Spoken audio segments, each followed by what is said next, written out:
I want you to meet my best friend today. I have with me the all-new Triumph Scrambler 400X.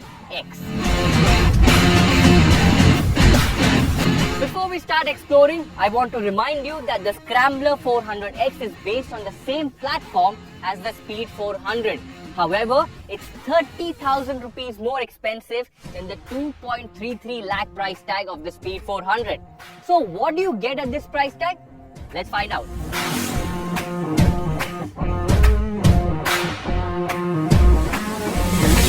I really like this engine. It's not as powerful as the 390 Duke, and it's actually pretty usable even for a beginner. In this case, you have the same engine making the same power and torque as the Speed 400. I did face some refinement issues during the Speed 400 ride, but here Triumph has added a fair bit of rubber below the pegs to smoothen things out there. The handlebar though feels slightly buzzy at 80 kilometers per hour, but I assure you, it won't spoil your riding experience. Cruising between 100 and 120 kilometers per hour should not be a problem if you are of the touring kind.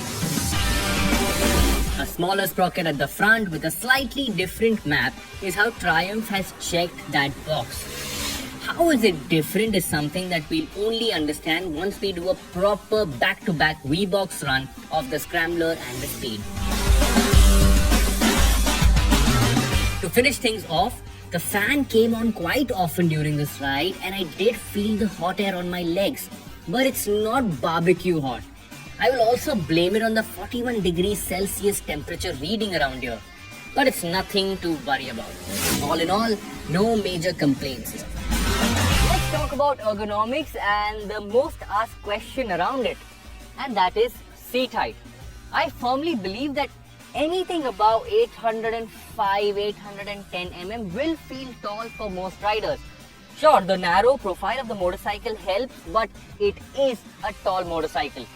Now, most of you guys will find yourselves tiptoeing in city-to-city traffic, but once the roads open up, there is a sense of comfort almost immediately.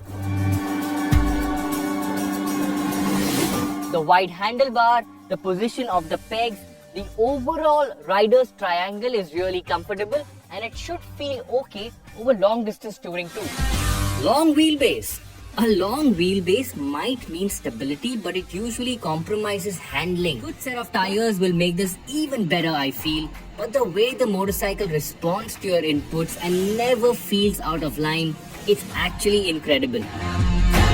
With the bigger tire at the front and an increase in weight, the Scrambler is a pretty impressive motorcycle.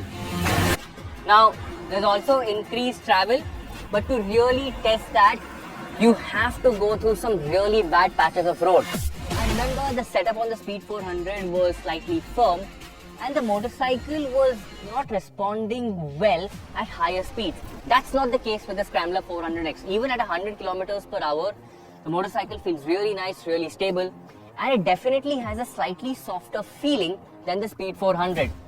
Of course, there's a lot more testing that needs to happen once we get the motorcycle for a full review, but first impressions really positive and I like it.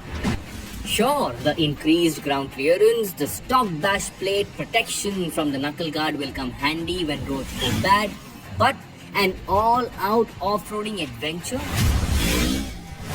Maybe that's the job of an adventure motorcycle. The Scrambler's potential should be restricted to fast soft-roading and mild off-roading. Don't like slowing down on a bad patch of road? No problem. Don't like traction control and ABS intervention? Can be figured out here. But there are other motorcycles that off-road really well.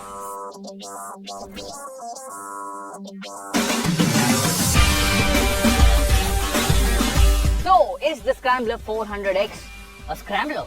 Yes, it is. Also, Triumph's been doing this for a really long time and they clearly know what they're doing. So yes, it is a scrambler. Enough ground clearance, decent amount of travel on the suspension, bigger front wheel, dual purpose tires, bash plate and knuckle guards as standard, so on and so forth. The one thing that's missing here, spoke trims. And while you might think of it as a very important point in the Scrambler resume, I personally think otherwise. For soft-roading and scrambling, These alloys should work just fine, and Triumph are so confident about this setup that they don't even have spoke trims in their accessories catalog. Above and beyond everything, the question really is the Triumph Scrambler 400X a fun motorcycle to ride? Personally, I think it is. Remember at the start of the video, I spoke of how Scramblers take the goodness from a street motorcycle, they take the goodness from a dirt motorcycle and meet in the middle. The Scrambler 400 does that really well. For example, is this a 100% city motorcycle? No, it's not, but it will do well in the city. Is this a 100% tourer? No, it's not, but it will still do those highway runs. Is this a 100% adventure? No, it is not, but it will still take you places. You feel me? Having said that, I still feel the Speed 400 is definitely a better motorcycle only if you're looking at city usage.